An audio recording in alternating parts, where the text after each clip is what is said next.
What's going on, guys? Welcome to another edition of the NarikChase channel. I'm your boy NarikChase, and in this video we're going to be reviewing Black Panther Wakanda Forever. Honestly, I know it's been a minute, but between developing the card game, working on music, writing on my book, working on the website, I just got a lot going on right now. But before we get into this video, guys, be sure to hit that like, share, and subscribe to get the best of what we got going on this channel, and definitely don't forget to hit that notification button. Serving as a sequel to the 2018 Black Panther film and being one of the Phase 4 films of the MCU, Black Panther Wakanda Forever follows Shuri and the leaders of Wakanda who have to fight to protect the nation from the world powers and the threat of the underwater nation Talokan in the wake of King T'Challa's death.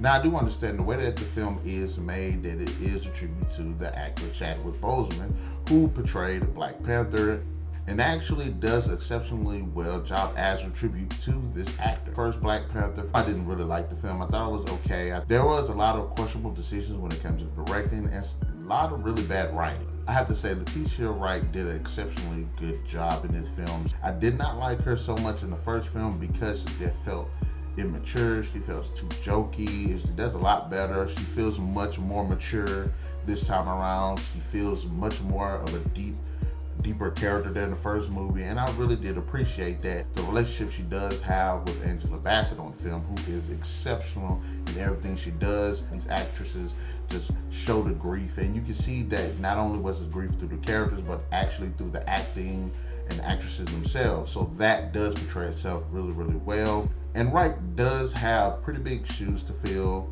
As a protagonist, she was actually really good, and she carried the film, especially the emotional weight that had to go with it.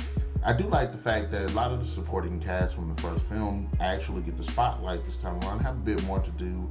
You get to dive a bit more into the characters. The performances are actually really good. I like the dude that played M'Baku. Danai as Okoye, Lupita Nyong'o. Just overall the performances, just can't really knock the performances in this film. This guy that plays Namor,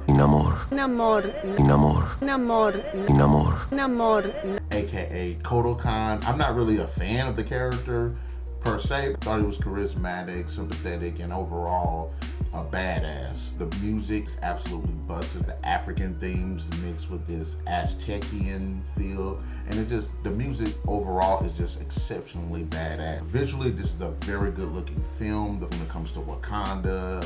Some of the action sequences, the underwater sequences, Talokan. I love the design of Talokan. I did like the more in-depth look of Wakanda. The costume designs, the special effects are just on point. And I will admit, Talokan and the way that they're modeled and everything kind of reminded me of the Yak Seal from Shadow of the Tomb Raider.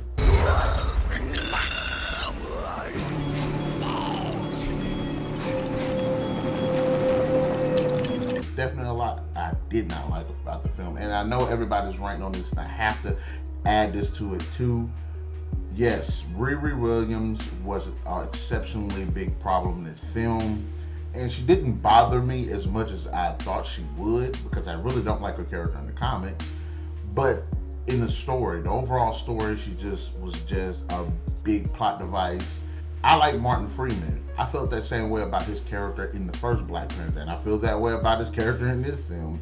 He shouldn't have been in the film. Riri Williams shouldn't have been in the film. Now, I'm not going to get mad at the chick that plays her, because I think she does a decent job with the character.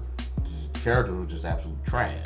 For a story to be told, certain elements need to be fleshed out, and I'm not really harping on a film because it's too long. I'll harp on a film if it's too long and it doesn't need to be too long. Infinity War was a long movie, but it had a really unique story to tell, and it made sense. When you look at the Lord of the Rings films, they had really unique stories that needed to be told.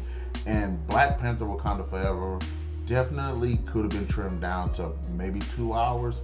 And it's because it has so much going on. There is the Riri storyline that's going on. It's the death of T'Challa that's going on. You have Wakanda being a target for all of these different nations. You have the threat of the Talokan. And there were a couple of other stories as well that were being told. There are some jokes, especially with Riri, who is a bit of the comic relief in the film, and they're not good. You need to be conscious of the way that you look. Walking around here with that ash on your head. Questionable writing and a questionable direction. Plot holes, characters do make questionable decisions. There are a lot of bad writing decisions that are in this film. And just the overall direction just feels a bit messy. Now my final thoughts on it. This wasn't something I was really thinking about harping on, but one of the things that I noticed about the first film and about this film, in fact, it was one of the problems I had in the first film.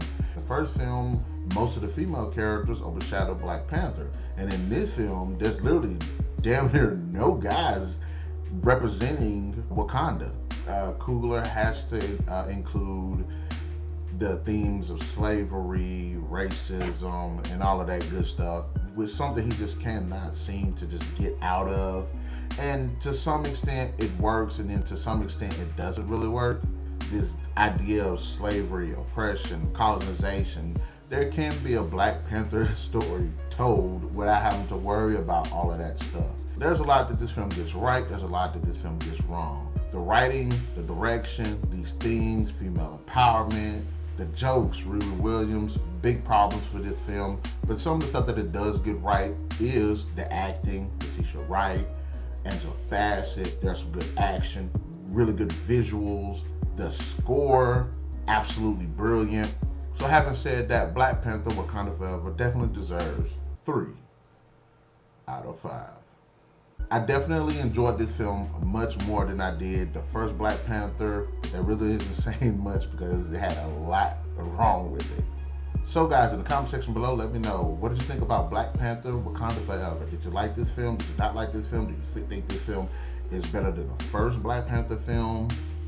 And I gotta give a shout out to Lupita Nyong'o before I end this video, because she single-handedly made me want to go back and look at the first Black Panther film. She contributed quite a lot. Goes to the rest of the world, and she's the one who brings intel to Wakanda that keeps them on top.